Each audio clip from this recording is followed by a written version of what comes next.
Good evening, Chair. Calls to order fiscal year 27 budget public hearings for Resolution 01026, Resolution 01126, Bill 26-006. The sole purpose of this public hearing is to hear comments concerning Bill number 26006, which is the proposed annual budget and appropriation ordinance for Harford County for the fiscal year ending June 30th, 2027, and also Resolution 01026, which proposes to maintain the current tax rate, and Resolution 01126, which is the capital program for the fiscal years ending June 30th, 2027 through June 30th, 2032. Council also accepts and will consider written testimony submitted in addition to or in lieu of verbal testimony. We are now ready to hear from our first speaker. Do we have anyone signed up? We have 26 signed up, Mr. President. Okay, so with 26 speakers signed up, I would ask you to please pay attention to the 3-minute timeline and to be respectful of every speaker. Call your first speaker. Christy Crawford Schmick, followed by Brianna Rutherford, followed by Crystal Rufinaut.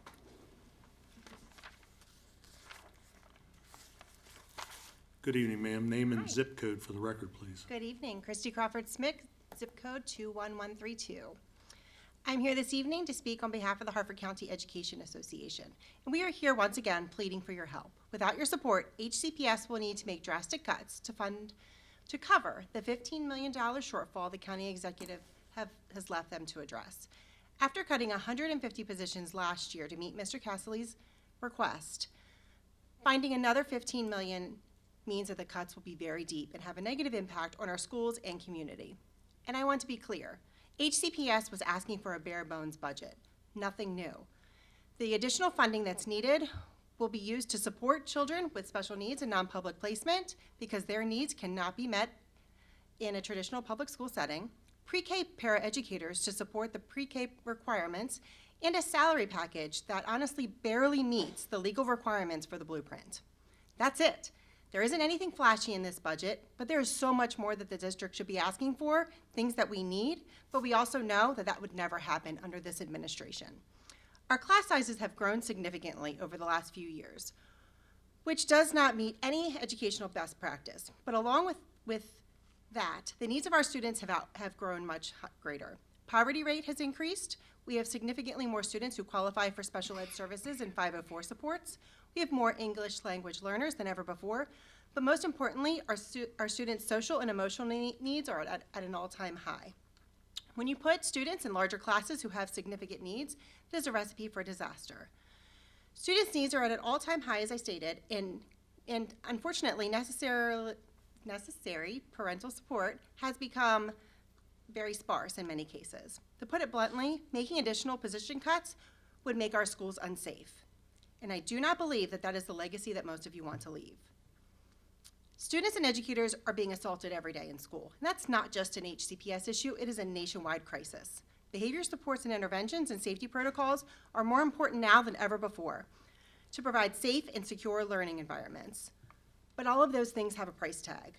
But remember, when HCPS has to make difficult decisions and is forced to make unpopular cuts, there are no aspects of safety and security that are mandated by the blueprint.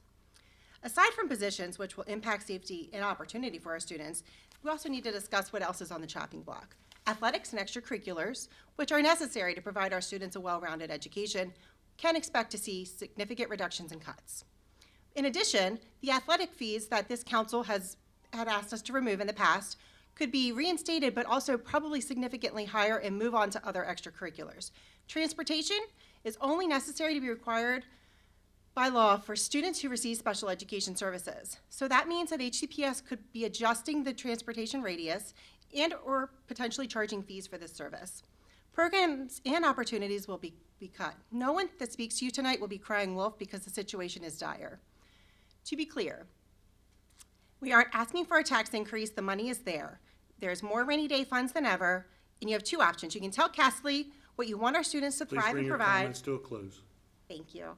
Just remember, your choice will impact decisions that are made on election day as well. Thank you. Thank you.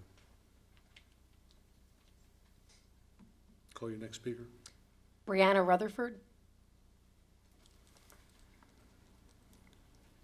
Good evening, ma'am. Name and zip. Brianna Rutherford, 21015. Whenever you're ready. Good evening, and thank you for the opportunity to speak tonight. My name is Brianna Rutherford, and I'm here asking you to fully fund Harford County Public Schools. I'm not only a teacher in Harford County Public Schools, I'm also a product of them. I graduated from Harford County Public Schools because my parents believed they could provide me with a quality education, and they were right. I received an education that prepared me for college, for a career, and for life. Now, years later, my own children and even my nephew attend Harford County Public Schools. Today, my 2 children and my nephew are all in Harford County Public Schools, and I worry about their future and the education that they will receive. I worry whether they and their classmates will receive the same quality education that previous generations received.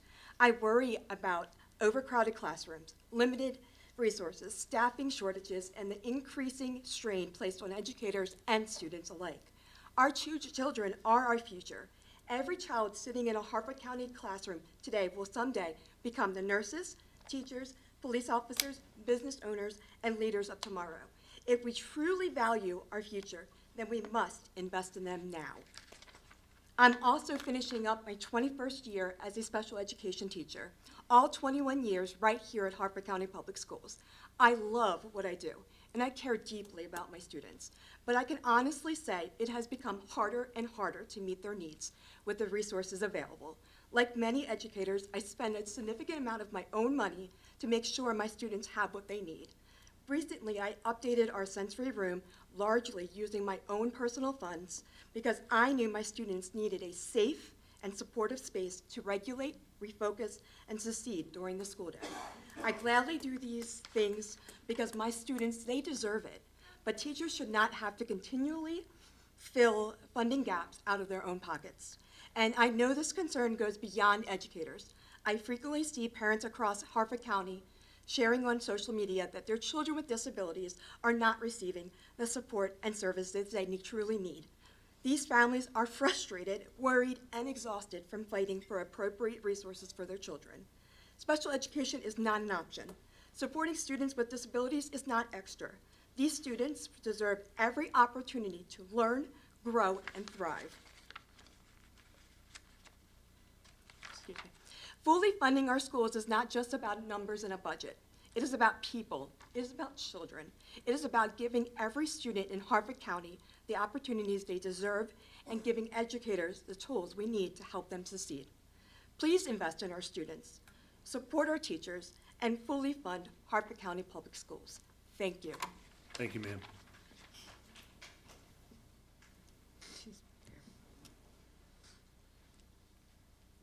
Good evening, ma'am.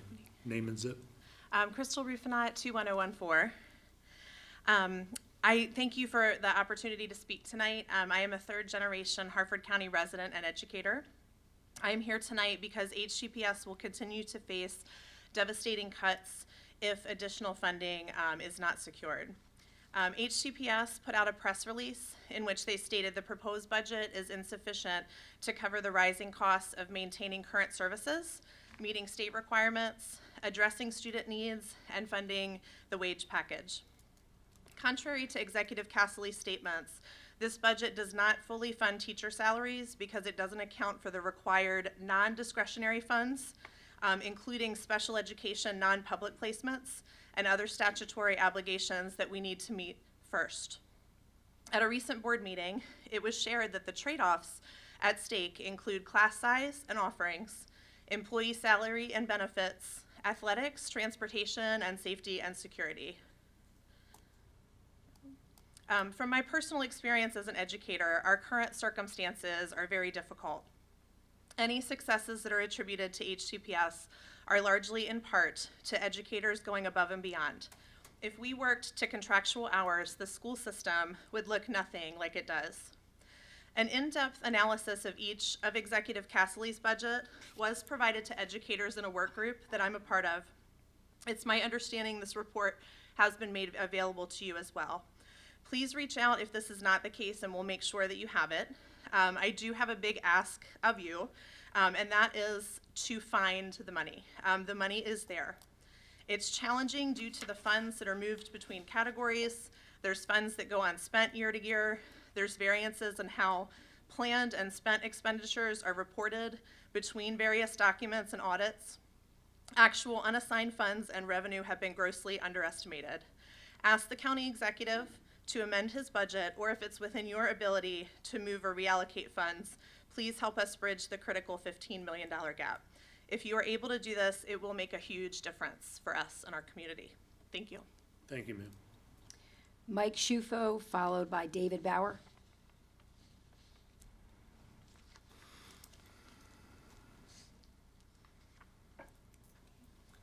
Good evening, sir. Name and zip code, please. Mike Chufo, 21014.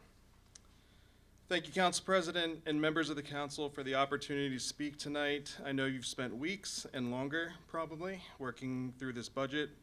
So much so that you're probably dreaming about estimated fund balances and fiscal stabilization funds. So I want to start by genuinely thanking you for your time and your effort that you all put into this important process. But as we discuss the proposed FY27 budget, I think it's important to acknowledge a few realities. At the federal and state level, there is significant economic uncertainty that could impact us locally. And here in Harford County, we're preparing for a reduction in income tax distributions from the state after reportedly receiving overdistributions in the previous 2 years. Those are real challenges and should be taken seriously. However, in response to these challenges, the administration's FY27 budget proposes using approximately $67 million of the county's $96 million in unassigned fund balance to support operations, while still maintaining a fiscal stabilization reserve of roughly $45 million and creating an additional $20 million in revenue volatility fund. And after setting aside funds for these reserves, still projecting an unassigned fund balance of approximately $29 million at the end of FY27. So that's a lot of numbers, but what that means in practical terms is that the administration is proposing to hold nearly $100 million in various reserve accounts while simultaneously underfunding education by roughly $15 million. Now, I'm a CPA professionally, and as a CPA, one could say I am a fan of prudent financial management. In fact, I believe my wife would describe me, well, she would probably say I'm cheap, but I prefer sensible. But having nearly $100 million of taxpayer money sitting in reserves when we are underfunding education by $15 million, to me, that's not sensible, that's irresponsible. Because on paper, and in this budget, education may indeed be categorized as a line item or a cost center. But in reality, if we're being honest with ourselves, we all know education funding cannot simply be classified as an expenditure. It is an investment in our children, in our workforce, and in the very future of Harford County itself. So ladies and gentlemen of the council, I put it to you, the decisions made in this chamber over the coming days will help determine whether our investment in education pays dividends for years to come. I urge you to prioritize our students, support our educators, and invest meaningfully in the future of our community. Thank you very much. Thank you, sir.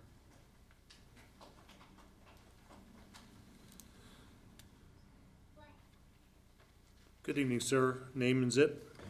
Good evening. I'm David Bauer, 21009. When the county administration presented their budget proposal, Mr. Castley claimed his proposal makes, quote, record-level investments in public safety and education, end quote. I acknowledge the budget does contain an overdue 6.2% increase in funding for the library system, but that still leaves it well behind the median 4-year growth for the general fund items. The community college gets a larger increase, but it's been flat funded in Mr. Castley's previous budgets. So, looking at the 4-year cycle, it's even further behind. Public safety, as we all know, has risen dramatically. In fact, every subcategory under public safety is proposed to increase by a greater percentage than any line item under education over the 4 years of the Castley administration. Now, my language there is precise, any line item. The total support to the school system's operating budget has risen just a little bit more than one item under public safety: inspections, licenses, and permits. Every other item under public safety has risen dramatically faster than education, regardless of how you slice it. What state or federal actions are driving those rapid cost increases? Because in reality, education is losing ground in this budget. Record spending does not mean record investment. And let's go back to that line item issue. There is that $6 million Board of Education support line, which represents a cost that the state is pushing onto the counties. There are other costs that the state is pushing onto our county that aren't shown in the county budget. But they are real. The teacher salary floor by itself is driving a bigger cost increase than Mr. Castley's budget proposes in total for the school system. There's also the pre-K expansion and positions either newly formed or shifted from the restricted budget to the general budget. There is no record investment in our public school system in this budget. The proposed budget will require cuts. The interim superintendent gave you a list of potential areas, but we all know it is going to hit teacher positions because that is the only part of the budget that has enough money to absorb this proposed loss in real funding. Thank you all. Thank you, sir. Kazmira Patterson, followed by Kathy Kowaluski.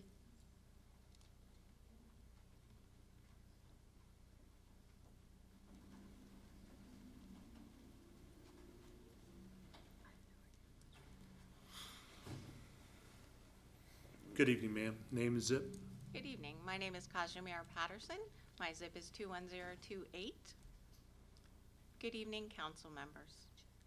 My name is Kazimir Patterson, and I'm a teacher specialist supporting special educators at Magnolia Elementary School here in Harford County Public Schools. And I'm the proud parent of 2 HCPS alumni. And I am here this evening to advocate for full funding for the HCPS budget for the 26-27 school year. As we all know and live every day, everything has become more expensive for all of us in the past year. Fuel costs, electricity, and food have gone up.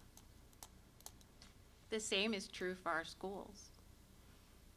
Our budget does not go as far as it used to. At the same time, the needs of our students have increased, especially the numbers of students identified for special education and English language multilingual ESOL services. I see the impact of this every day, supporting our special educators, our students with special needs, the support staff who selflessly show up every day to do some of the hardest jobs in our school system. These teachers, administrators, our support staff, our custodians, our cafeteria workers in our buildings are doing amazing work for our students every day in HCPS. But they are struggling to meet these increased needs. We need a fully funded budget to continue to provide staffing, services, and resources needed to continue the quality of education that these students deserve. My husband and I moved here to Harford County so that our 2 children could attend Harford County Public Schools. We are proud of the education that they received. I am a proud educator for our county, and I want that for the students sitting in front of me every day. the future leaders of our county, are sitting in the seats of our schools right now. They are depending on us as educators to teach them, and as you, as legislators, to pass a budget that meets the needs of all of our students at this time. We will start the 26-27 school year with a new superintendent. Regardless of which talented leader that is, I ask that you provide her a fully funded budget with which to lead us forward. Our students, the future of Harford County, are depending on you. Thank you. Thank you, ma'am.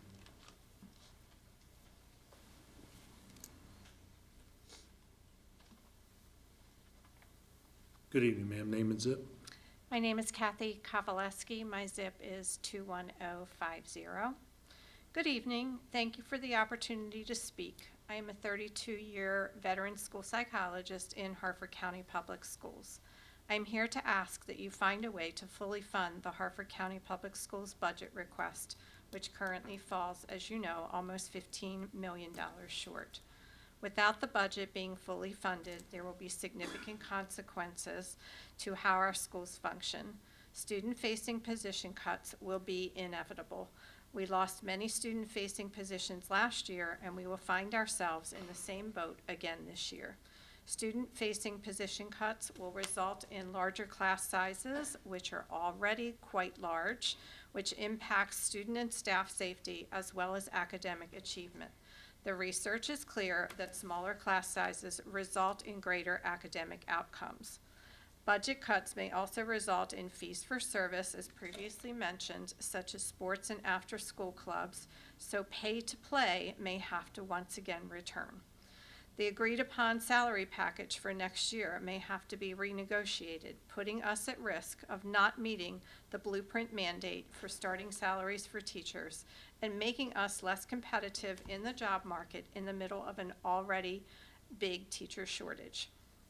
Harford County Public Schools does not have the money sitting in the fund balance to make up for the deficit this year, but it has been shown that Harford County as a whole does have the money to fully fund the school system's request without raising taxes.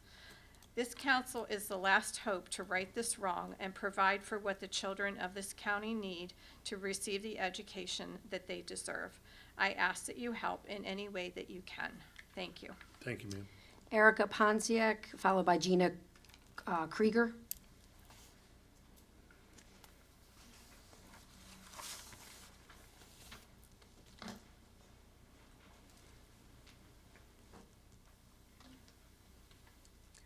Good evening, ma'am. Name and zip. Erica Ponzek, 21001. As an animal lover, I can't believe I'm here again in opposition to the Humane Society of Harford County's requested increase. Over the past 2 years, the shelter has proved that it has been financially unreliable at best and entirely negligent at worst.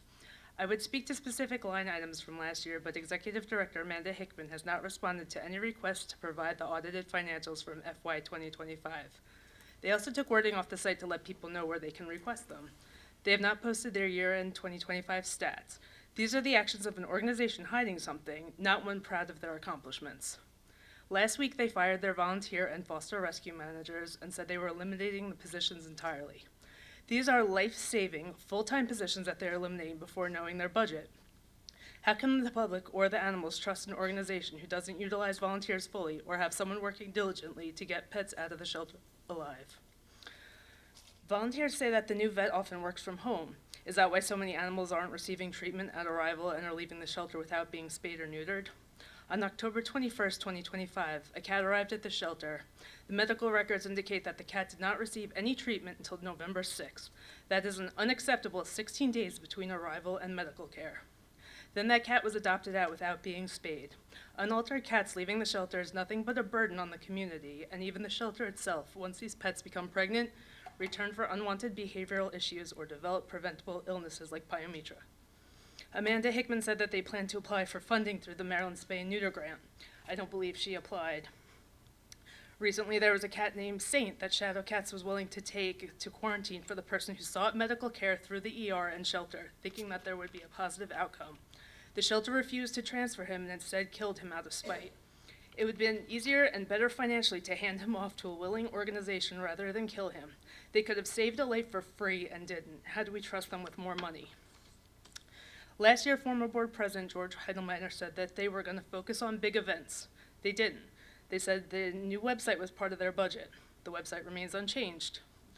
On the FY 2024 audit, there was an $18,577 in unauthorized payroll disbursements from a former member of management. They plan to pursue criminal charges after last year's budget was approved.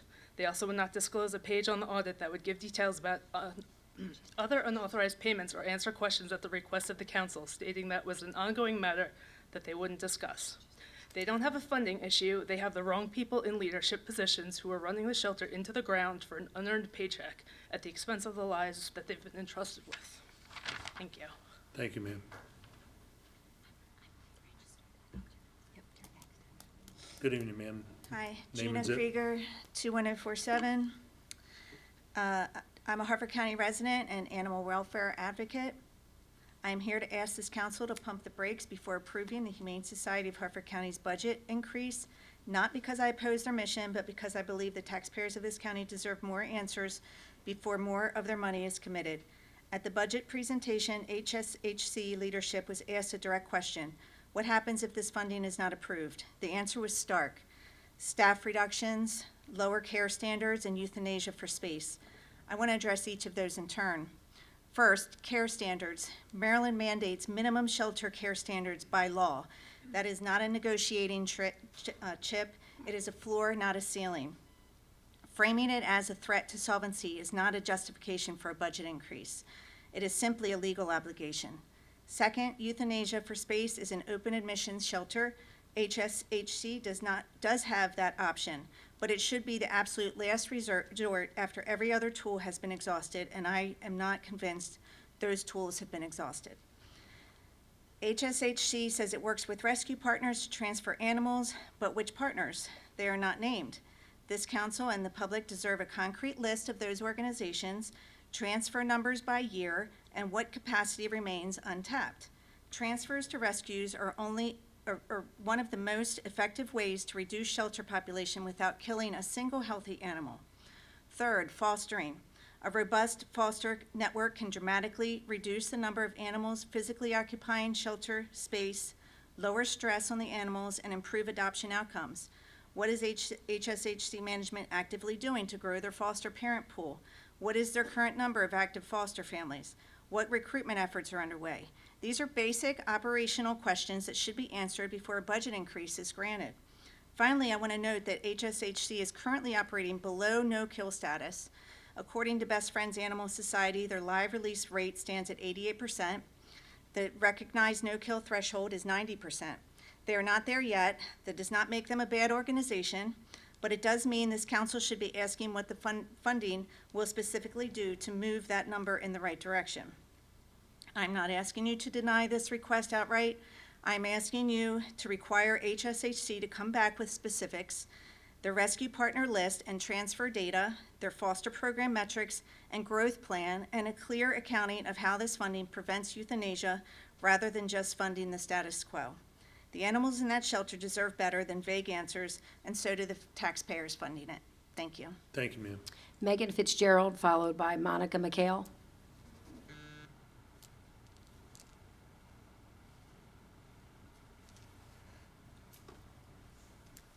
Good evening, ma'am. Name and zip.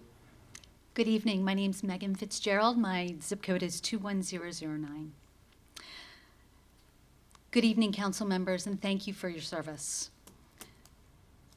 Please do not accept the county executive's proposed budget for Harford County Public Schools. The county executive's budget cuts $15 million of support and resources that our children need.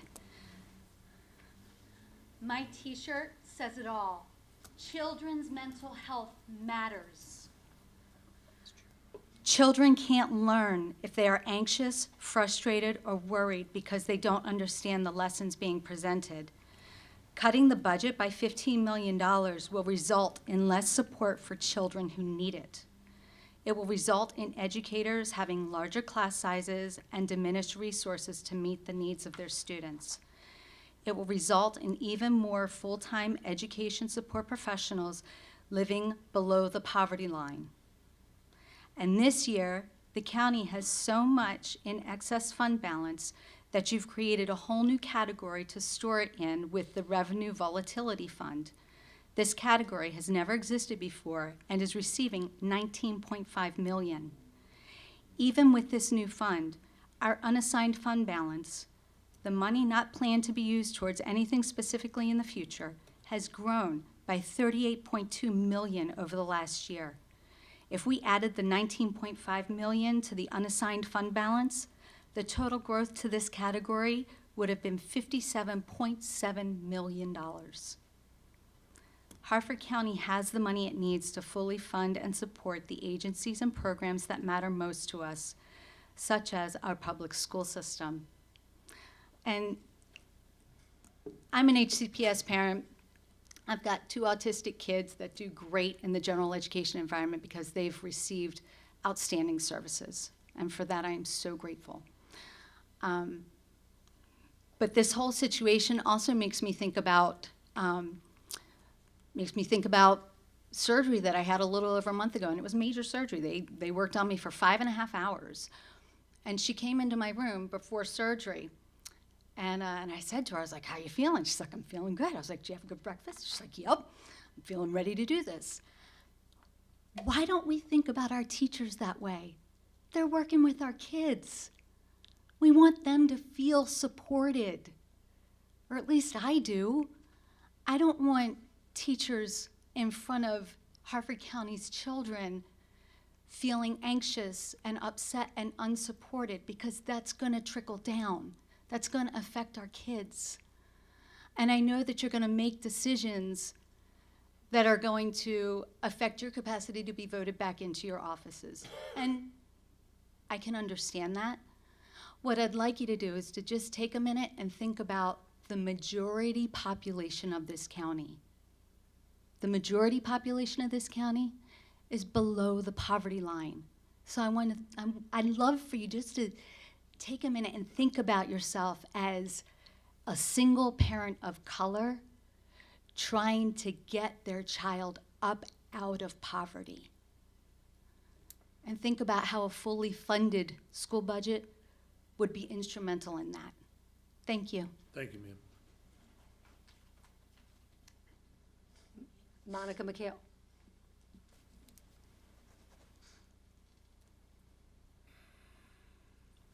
Good evening, ma'am. Name and zip.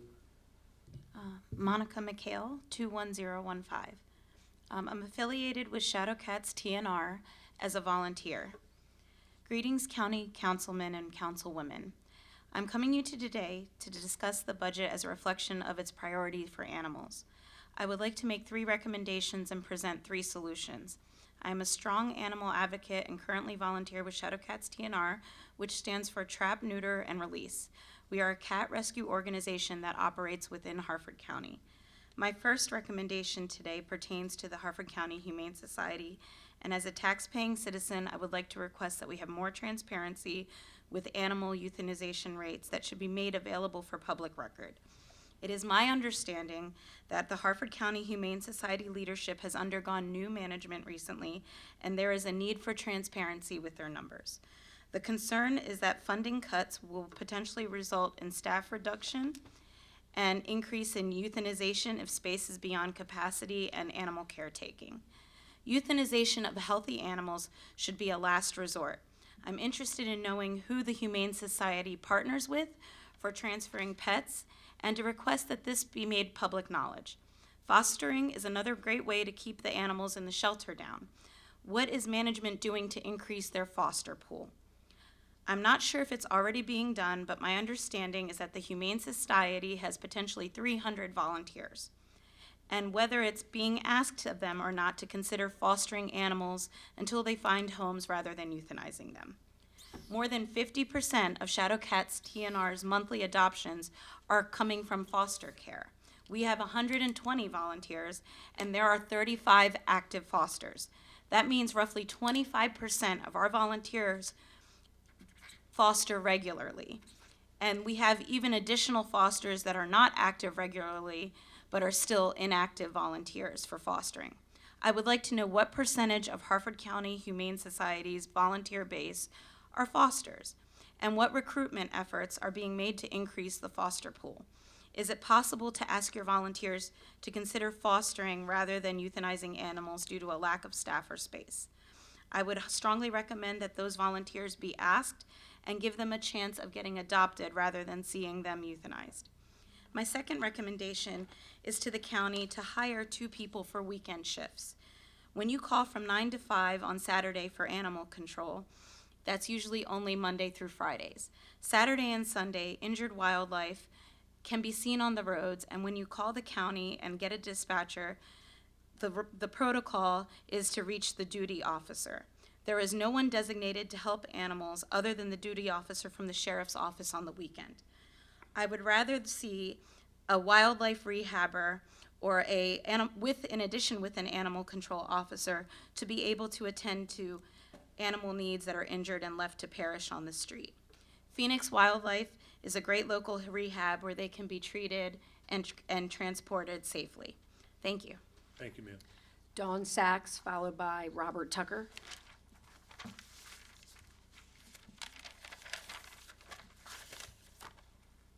Good evening. Name and zip.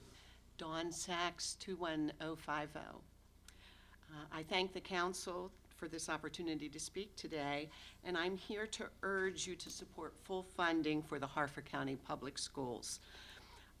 It has been stated that the proposed budget aligns with the HCPS 3-year funding plan presented in January 2005. Unfortunately, as we are all well aware, things have changed significantly since then. The federal government has declared war on education, including clawing back hundreds of millions in previously approved COVID relief funds for Maryland schools, as well as tens of millions in other critical program areas. Meanwhile, the cost of pretty much everything continues to rise. The state and the county are left to fill that gap. A previous speaker has already articulated that the budget request is the minimum required and the negative impacts that will result from underfunding. I will add that at a time when federal support is being slashed to the bone and our schools are still climbing back from earlier county reductions, references to sugar high spending and maintained fiscal discipline are not words that should be applied to the education of our children. It is more important than ever that the county fully support our schools and provide our children the high quality education that they need to succeed. The county's very conservative past budgets have put us in the fortunate position of being able to do so, thanks to the current unallocated fund balance, which has already been spoken about as well. Education is a top priority for Harford County residents, and it should be a top priority of the Harford County Council. I thank you for all your service to the citizens of Harford County, and I urge you to continue and to demonstrate that service by fully funding the Harford County Public School budget request. Thank you. Thank you, ma'am.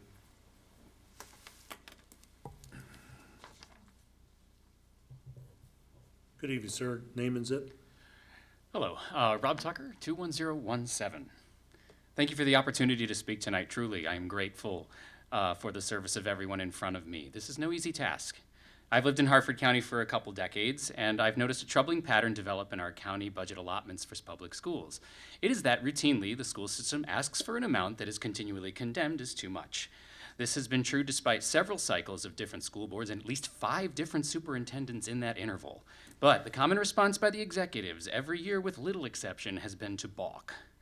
Since 2010, the Executive Office has successfully passed through a maintenance of effort budget 5 times, and in all but 3 consecutive years under Glassman, budgets have fallen some $8 to $30 million short annually, and the current administration has accelerated this phenomenon.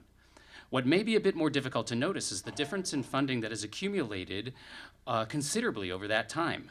One could call this accumulation a sort of county debt to the public schools, not unlike our tracked national debt, and it's ballooning. I've been tracking this debt casually over the years. It amounts to almost $250 million in lost funding over the last 2 decades. It's like somewhere out there, there's a mirror universe where everyone good is evil, and we have $200 million more in our schools. Pat and Tony have goatees, and I have LED lighting and Edgewood Auditorium in the Edgewood Auditorium, and our special educators can easily meet our students' increasing needs. On a serious note, to characterize this pattern as a savings to taxpayers is disingenuous when there are unnecessary redundancies throughout the fund balance section alone in this document, not to mention assigned year after year positions that have never been filled. With this kind of waste, I would characterize this as theft, from children no less. And a lot of that money came out of the pockets of teachers whose salaries increases could not be met. We paid for this financial mismanagement by delaying buying houses, having children, and the general living of our lives because of undue financial constraints. And that is what's going to happen this time as well. It is a pattern after all, and it is very predictable. It just isn't a good look, which is why the Casserly political apparatus has used the executive's unprecedented influence and control over the school board to reduce this ask to less than what they truly need over the last few years, to something bare bones this year. So to be utterly clear, for the past 3 years, he has had his thumb on the scale of the budgetary ask of the school system, and this year he's choosing to still not fund it. That makes no sense. I submit that our children are the ultimate rainy day fund. When something happens and we're in our sunsets, they are going to be the ones who will need to take care of us.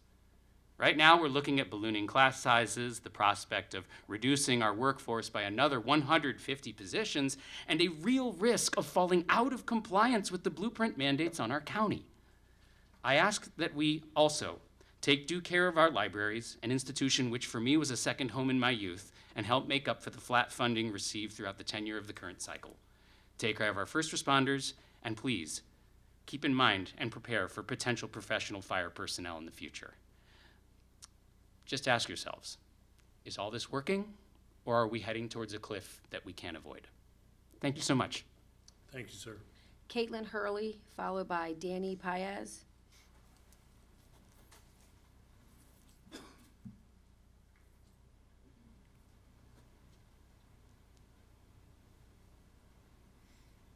Good evening, ma'am. Name is it? Hi, Caitlin Hurley, and it's 21087. Thank you for the opportunity to speak. I'm not a Harford County resident, but I am a Harford County teacher, and I see every single day what happens when school budgets fall short. I see it in the students crammed into classrooms that were not meant to hold that many kids. I see it in the kids that need that little bit of extra attention that the teacher no longer has time for. I see it in the programs that quietly disappear, the electives, the interventions, the support staff, things that don't make headlines but make an enormous difference in a child's day. They aren't abstract budget line items. They're real children in real classrooms falling further behind. Harford County families will absolutely feel this. When class sizes grow, working parents lose confidence that their child is getting the individual attention that they need. When teacher vacancies go unfilled, students get substitutes for weeks at a time. And when special education support is cut, families of children with disabilities, like myself, are left scrambling. These are the everyday consequences that don't show up in a budget presentation, but show up at your door a little ways down the road when constituents start asking why their kids' schools are getting worse. I want to talk about something I know that this administration cares deeply about, which is keeping Harford County a place that parents and families want to live and businesses want to grow. School quality is one of the top factors families consider when choosing where to put down their roots. When they buy a home, where they buy a home, where they pay property taxes, where they build a life. When class sizes grow, programs disappear, and talented teachers leave for better paying districts, families notice. And some of them leave too, or at least choose not to come here in the first place. We so often hear how Carroll and Cecil County are held up as our benchmarks, but they're among the lowest funded districts in Maryland. Measuring ourselves against the bottom of the pack isn't the flex that they think it is. If we genuinely aspire to compete with Baltimore County, as the county executive has said, then we need to fund our schools like it. Right now, we aren't meeting that standard. Baltimore County invests more per student in total, and the gap will widen if we continue underfunding HCPS requests year after year. This is a fiscal argument. The tax base that funds public safety, roads, and everything else in this county depends on is directly tied to Harford's reputation as a great place to raise a family. Underfunding our schools is not a savings. It's a cost we pay later in declining home values, slower growth, and families choosing to leave Harford over Harford County for Baltimore County instead. Fully funding HCPS's ask isn't spending beyond our means. It's protecting the investment that every Harford County taxpayer has already made in this community. Thank you. Thank you, ma'am.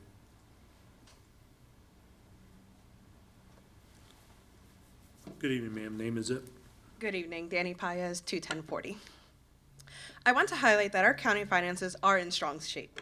The proposed FY 2027 budget shows that we have plenty of revenue, with current year revenue over $50 million above expectations and spending more than $30 million below budget. The end of year fund balance is projected to be higher than ever, over $214 million, and we're adding millions to our emergency and rainy day funds. However, despite these strong financial signs, the administration is not fully funding our school system's needs. They plan to only cover the mandatory increases required by law, but not enough to maintain or grow our educational programs. Last year, our schools had to cut over 100 instructional positions, and if this budget stays the same, more cuts are to come. It's important to ask why the county is proposing large increases for other areas, but not our schools. We should prioritize funding our schools to support our students and teachers, because funding education is funding our future. Thank you, ma'am. Hunter Baker, followed by Mac Jackski. Good evening, sir. Name and zip. Hunter Baker, 21001. Good evening, Council President and members of the Council. Tonight, I would also like to focus especially on education. Each year, HCPS makes a budget request to fund their annual operations. Knowing the Casserly administration is never going to meet their real requests, the school system sends the administration a bare-bones budget, requesting just enough to cover necessary costs to operate the schools they are in, and not really expanding on any existing programs. For the last several years, the administration has not even met this baseline to continue operations and meet mandated teacher salary increases. This means staffing cuts and larger class sizes for our students, and fewer resources for transportation and extracurricular activities. HCPS has requested an additional $15 million than what the county is offering, while the money is there. Our county's revenue has exceeded expectations, which means the county has a windfall of tens of millions of dollars. The administration continues to carve out millions for a rainy day fund when some of that money could be used to meet HCPS's budget request. HCPS lost 160 plus positions last year. Every $1 million of funding is roughly equivalent to 10 positions. That's another 150 positions this year. Can we as citizens really afford to keep shedding school employees? These are talented professionals who are going unemployed, changing fields, or taking their talent elsewhere, and our students are suffering for it. I am a non-public special education teacher, with most of my nieces and nephews attending Harford County Public Schools. I don't work for HCPS anymore, although I used to. HCPS pays to send select students to schools like mine, and a few others across the region that can provide additional services to kids who need them. This lack of appropriate school funding could also impact these special education students who need critical support in alternative learning spaces. I plead for the council to do what's right and help properly fund our schools and public services because we deserve better. Thank you. Thank you, sir.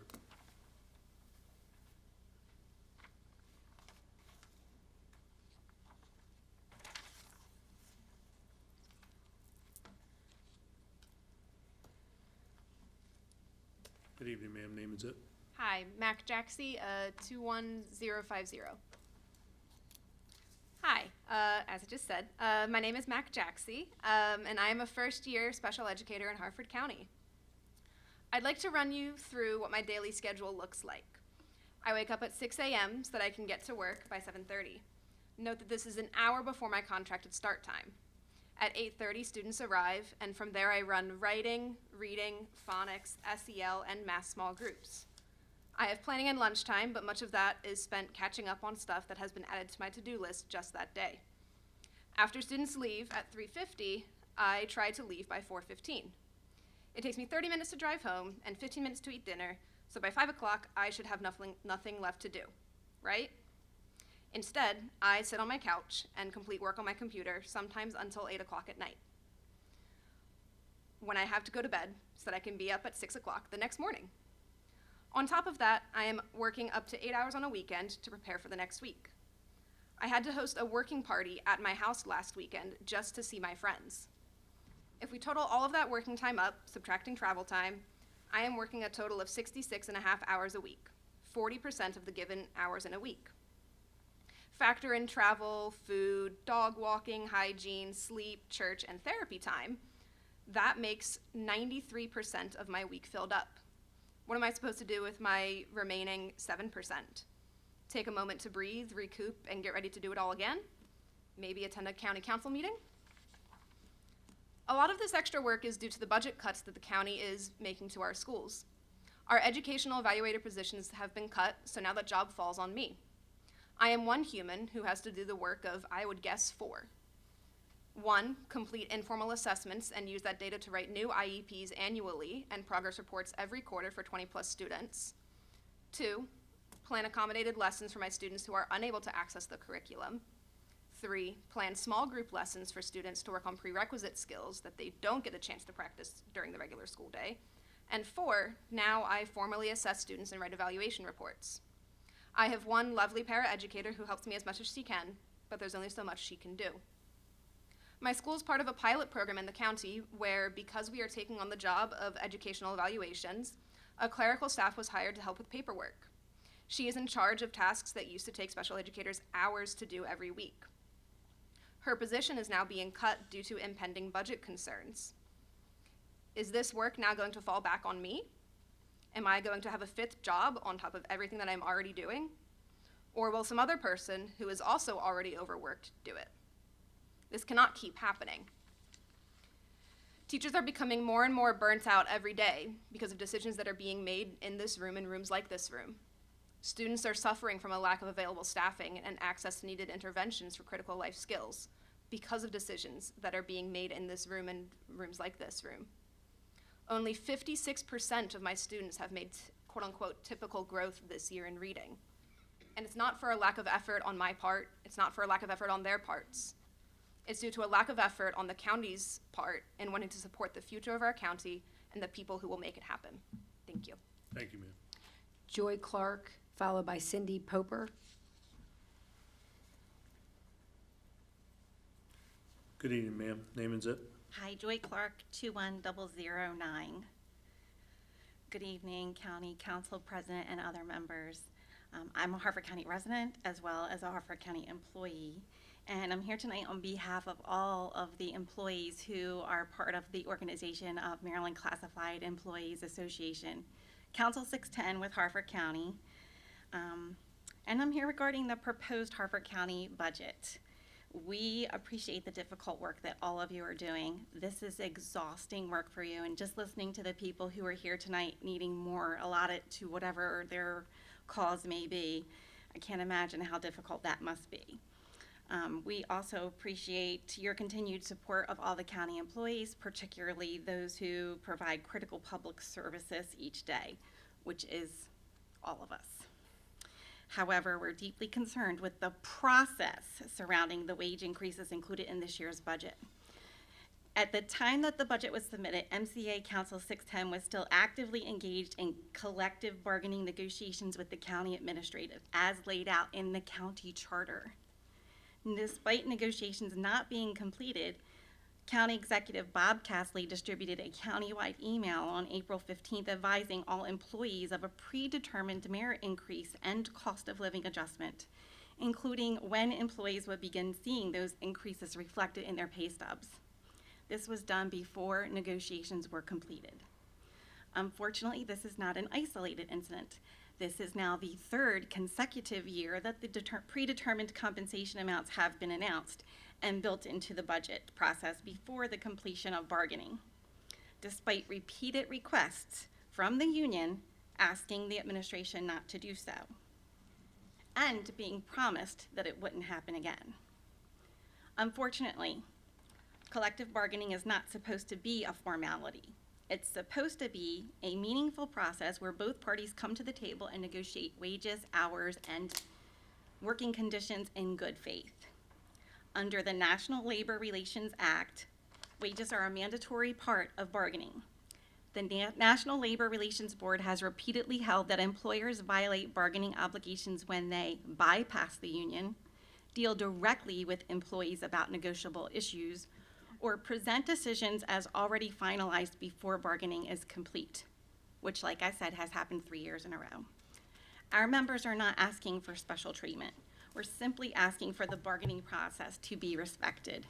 So we're respectfully asking the council to consider sending the budget back and requiring the county executive to complete negotiations with us prior to the final budget approval, including bargaining in good faith over merit increases and cost of living adjustments, rather than predetermining those figures without negotiation. Thank you for your time and consideration. Thank you, ma'am.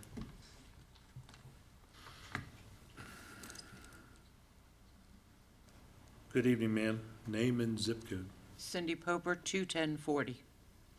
Good evening, President Vincente and members of the council. I'm here tonight as both proud HCPS employee and a citizen of this county to ask you to find a way to fund the unfunded portion of the HCPS budget request. There is a common principle in finance and leadership. If you want to understand someone's priorities, look at their budget. In short, a person, organization, or government's true priorities are revealed not by what they say, but by how they allocate their resources. A budget is a map of priorities. It shows what is valued, what is protected, and what is allowed to fall behind. Unfortunately, nowhere is this disconnect more evident than in the county executive's budget once again this year. While education is repeatedly declared a priority, we find ourselves here yet again begging for the funding we need just to stay afloat. Mind you, not to thrive, but simply to survive. This county cannot continue to underfund our schools. Our schools represent our children's future, and we owe them every opportunity to achieve, to grow, and to succeed, not only here, but in whatever path they choose, be it college or career. Right now, we are compromising that future. Over the past 25 years, this county has reduced the percentage of the general fund allocated to HCPS operating budget by 8%. That may sound small, but it represents roughly $80 million a year. Today, we are asking for less than 20% of that amount. We've all heard the county executive's talking point, claims that funding HCPS fully would require tax increases, assertions that the district is top-heavy, and other justifications. But these arguments are nonsense. The reality is the money exists. We know it, you know it, and even Mr. Castley knows it. Those funds are buried within over-budgeted and underspent categories, layered reserve funds, and allocations that are never intended to be used. They are obscured in complex and inconsistent accounting structures, categories that appear in one place but not another, or that lack clear purpose or transparency. It's your responsibility to cut through this complexity, to look beyond the smoke and mirrors, and to uncover the truth. The funding is there. Ladies and gentlemen, the children of Harford County are counting on you. They deserve your commitment to their education and their future. Please find the funding and fully support the HCPS budget request. Thank you. Thank you, ma'am. Jessica Riley Hammond, followed by Pam Demmer. Good evening, ma'am. Name and zip. Good evening. Jessica Riley Hammond, 21015. Good evening. I'm running for County Council in District C. Over the past several months, I've been out knocking on doors, attending meetings, and speaking with residents across our county. I've spoken with numerous teachers, principals, and school system staff, and I keep hearing the same thing, and so are you right now. Our public schools need more funding to adequately support our teachers and students, especially those in special education. We cannot afford to lose more teaching positions, especially when many classrooms are already overcrowded. Another major issue is that students who need paraeducators or one-to-one support often cannot get the services they need because the wages being offered to their assistants are unlivable. These are incredibly demanding jobs that often pay barely above minimum wage. From my own experience working with people with special needs, I know these staff members may be hit, spit on, required to assist with personal hygiene and behavioral challenges on a daily basis. Special education is difficult, important work, and all positions in the classroom deserve compensation that reflects that. These people should not need second jobs to live. Too often, when adequate support cannot be provided in the public school, students are placed in non-public schools, with a portion of the cost being paid by the county. Quite frankly, it would save money while also sparing families a stressful and difficult process if we invested more in paraeducators and allowed students to remain in their local public school. I also believe Harford Transit Link deserves stronger funding. Expanding routes within the county, expanding hours and access points would help residents who cannot drive due to disability, age, or financial hardships get to where they need to go. It also helps reduce congestion and supports a healthier environment. Finally, I believe we should continue investing in preserving open space and protecting the character of our county for future generations. At the end of the day, I believe in a budget that is efficient, transparent, and accountable that serves all the members of the community. Thank you for all the work that you've been doing on this, and thank you for the opportunity to speak. Thank you, ma'am.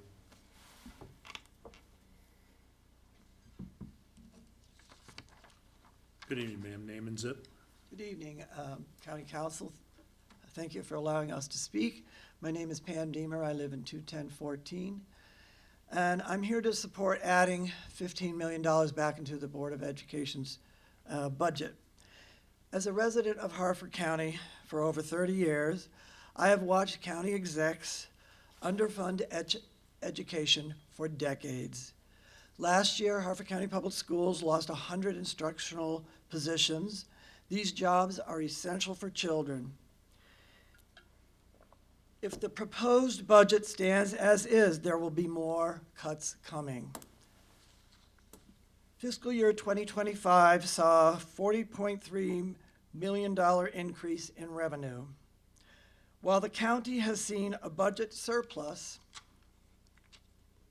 educators are asked to do more with less.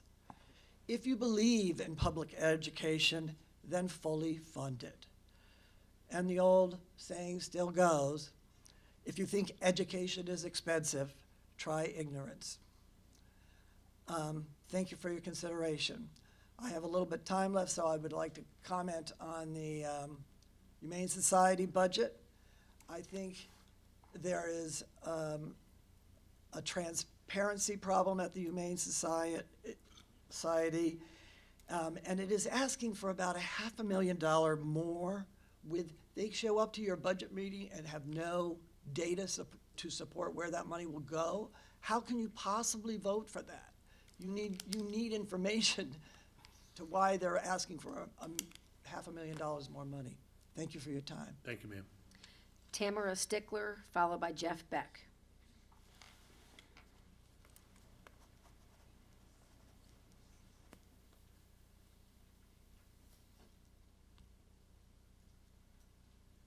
Good evening, ma'am. Name and zip. My name is Tamara Lynn Stickler. My zip code is 21014. I want to thank you for the opportunity to speak today. I'm here to express my concern about the possible allocation of an additional funds for the Humane Society of Harford County. Money given to the shelter should not be given without requiring transparency. It should not be given without requiring services to the community once offered and since cut under the current director be reestablished. Low-cost TNR clinics, TNR and rescue groups, clinics, all adoptable animals leaving the shelter to adopters need to be sterilized before leaving the shelter. establish a low to no cost spay-neuter services for all pets of Harford County residents. Private 501c3 groups must currently shoulder these costs when the shelter refuses to. Mandatory sterilization is a cost-effective proactive measure that saves thousands of dollars in the future. Unwanted animals cannot be born as sterilized pets. Shelters do not have to pay to feed, shelter, and vet and kill unwanted dogs and cats that are never born. Assisting pet owners with being responsible and sterilizing their pets is just as important as rabies clinics.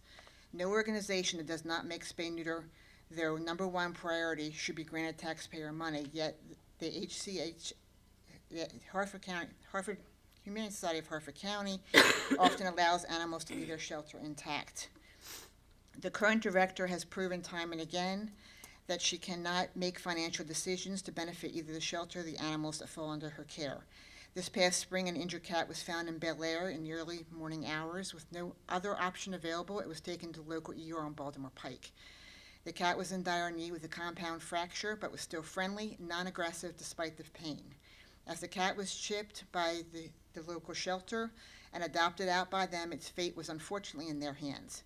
Myself and a local vet volunteered in the early morning hours to assume the care of this animal and the funds to treat them, was urged on social media.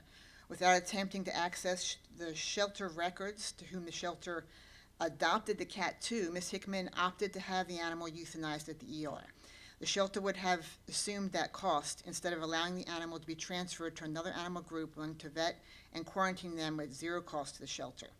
Oversight at the shelter management is necessary as the current director has failed in her duties of leadership. Money cannot be entrusted to her without strict oversight. Its failure to serve the residents of Harford County means that our county's residents must raise the money again to fund public rescues and TNR groups to do what the county shelter is failing to do. This is not only physically irresponsible, it's redundant and exhausting. Thank you. Thank you, ma'am.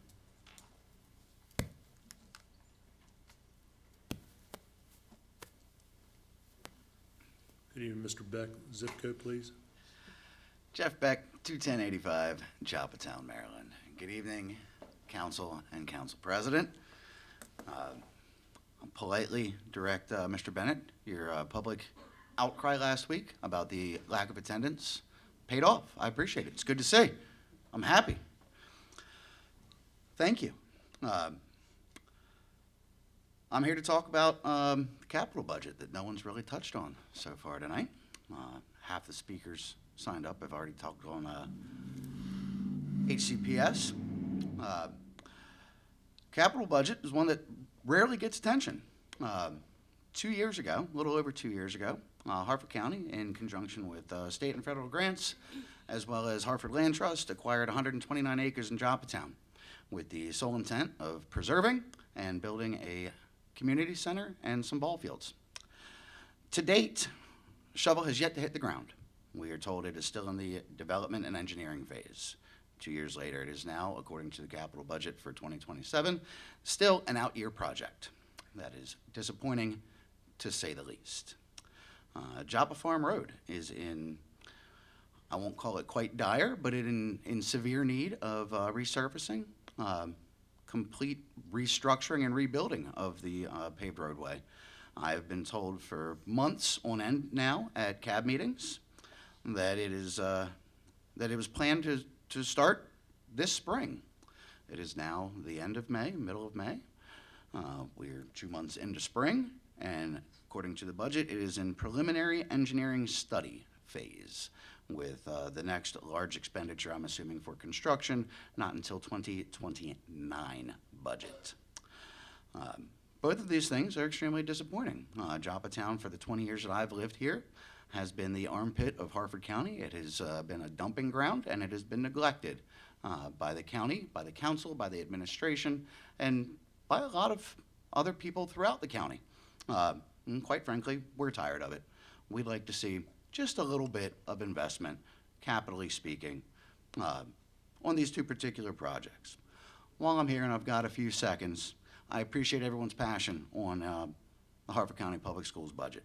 I would simply ask that that same passion be directed equally at the state and at the school board to make sure that the state is funding adequately with the blueprint and the mandates that is forced, and the school board that they are writing a sufficient budget that prioritizes the students and the teachers first and foremost. Thank you. Thank you, sir. Jean Salvatore, followed by Barbara Kramer.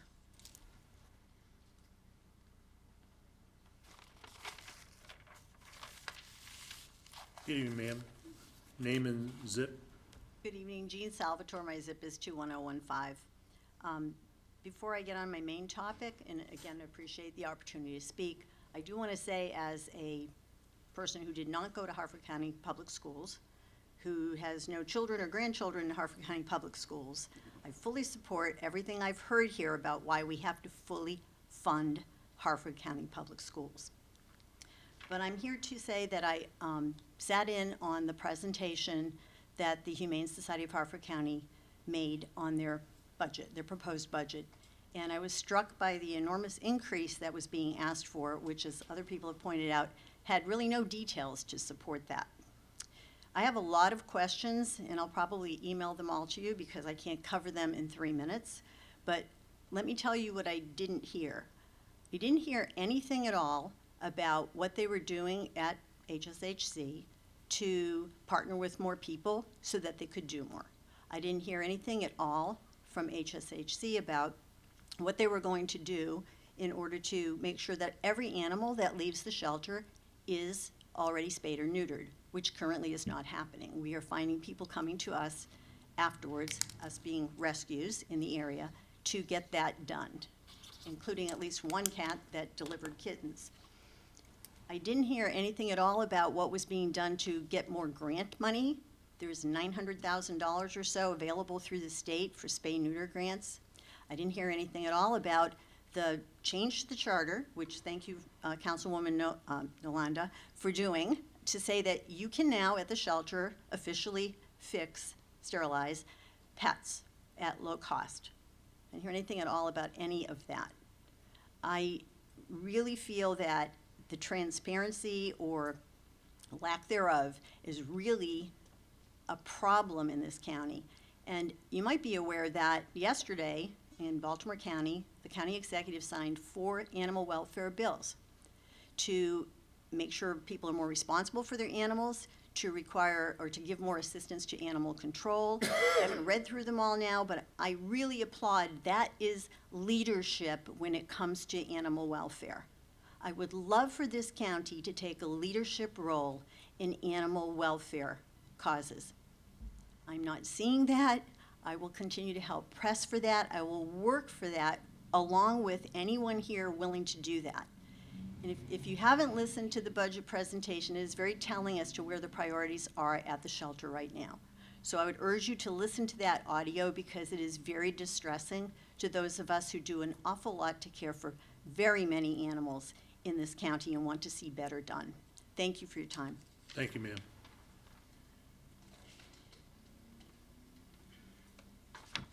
Good evening, Ms. Kramer. Could I have your zip code, please? Good evening, ladies and gentlemen of the council. My name is Barbara Osborne Kramer, and I live at 21001. I am a member of the 3rd County Council. My picture with our group is the 3rd one on the wall. The picture is fading, but I'm not. I am a candidate, a Democratic candidate for county executive, and I'm a member of the Democratic Central Committee and have been for 7 terms. First, I want to talk to you about augmenting the education budget. I understand you put additional money in, and it's the only category where you can add budget funding. But I urge you to go back and take another look, as you've been urged by so many people tonight. But consider it's not just a comparison with last year, it's a comparison with when the number of staff positions were cut so severely that class sizes had to rise. And I can tell you as a former English and creative writing teacher at Bel Air High School, rising class sizes in itself impairs the educational process. One year, I had 186 students every day. So I'm urging you to go back and restore funding to the levels that will restore those staff positions. And I would note also that when I was a member of the county council, we not only raised our comparative position in funding from 22nd in the state to 14th, but we also spent 54% of the county budget on education alone. Second, while I realize you cannot raise this category directly, I think you can have a big influence on how the libraries allocate the funding. Pre-COVID, all the libraries were open from 1 to 4 on Sundays. Now, no libraries are open. They have not been reopened since COVID. It's a serious deficiency in delivery of service.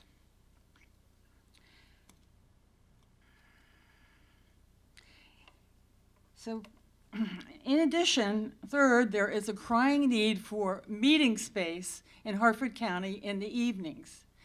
Between the libraries and Parks and Recreation, I urge you to do some negotiating so that there would be 3 meeting places open in Harford County every weeknight until 9:15 p.m.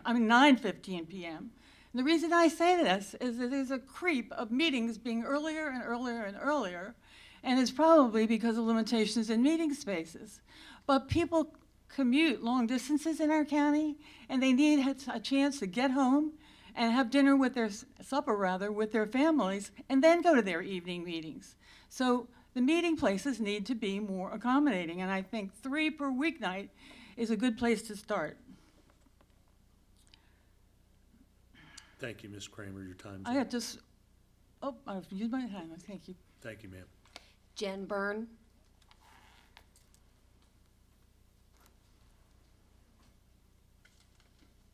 Am I the last speaker? Oh, save the best for last. Good evening, ma'am. Name and zip. Jen Byrne, 21085. It's my birthday today, and I decided to spend it here with you guys.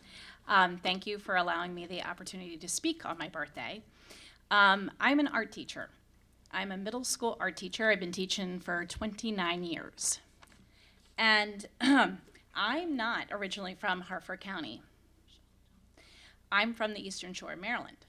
And when I arrived here, I was really impressed with all that our Harford County had to offer. It was big time. And lately, I have not been so impressed.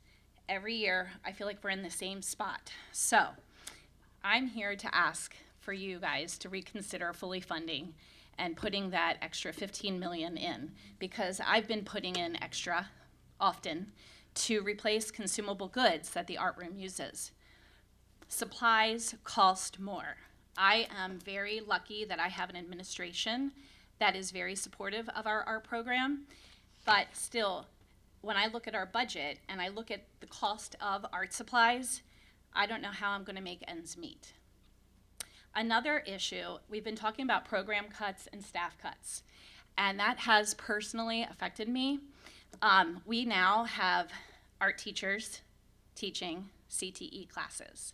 So if you're a 7th grade student and you want to take an art class, you have a very low chance of getting into an art class because our art teachers are teaching CTE, careers, technology, and engineering.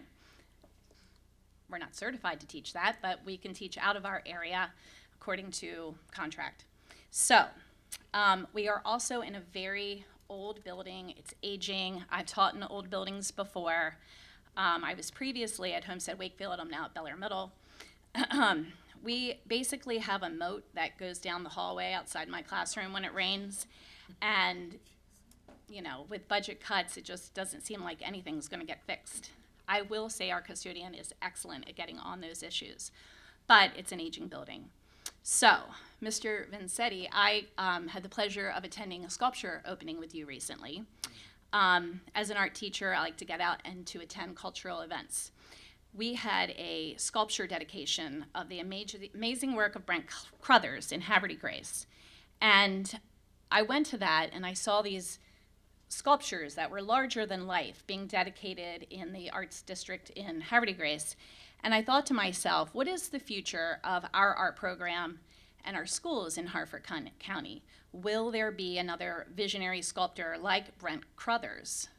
Not if schools aren't funded, because Brent Crothers in the 7th grade would not have had that opportunity because his art teacher would have been teaching a CTE course. So it really does have a fallout. So please reconsider. Thank you. Happy birthday. Oh, thank you. Rochelle Johnson.